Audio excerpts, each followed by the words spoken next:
আলোচনা হইতো, thread bed discussion হইতো, তাহলে অন্তত এই ধরনের পদক্ষেপ নিতে পারার কথা নয়। তো এই জন্য আমাদের সকলের দায়িত্ব হবে এই জুলাই সনদ বাস্তবায়নের জন্য সাংবিধানিক যে সমস্ত বাধা নিষেধ আছে, এই বাধা নিষেধকে ওনারা যেভাবে ব্যাখ্যা করছেন, এই ব্যাখ্যা থেকে বেরিয়ে আসতে হবে। এটা সঠিক ব্যাখ্যা না। আমরা তো এখানেই দেখতে পাচ্ছি অনেকেই ঐক্যমত্য কমিশনে ছিলেন।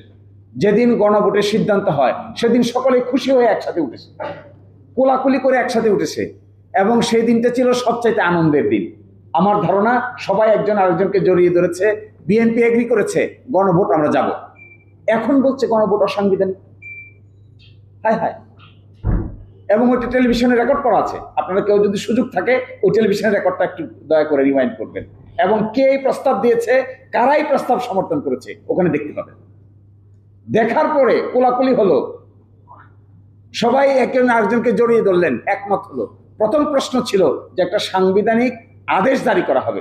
আমরা সাংবিধানিক আদেশকে ছাড় দিয়ে বললাম ঠিক আছে, সাংবিধানিক আদেশ জারি যেহেতু সকলেই একমত না, বিকল্প রূপ নেওয়া হোক। ঐকমত্য কমিশন 5টা অপশন দিয়েছিল। তখন প্রশ্ন আসলো গণভোট। গণভোটের কথা যে আসলো সকলেই একমত হয়ে গেল, ঠিক আছে গণভোট গণভোট গণভোট। এবং আজকে যারা গণভোটের বিরুদ্ধে বলছেন তাদের কণ্ঠ এবং হাত সেখানে দেখতে পাবেন।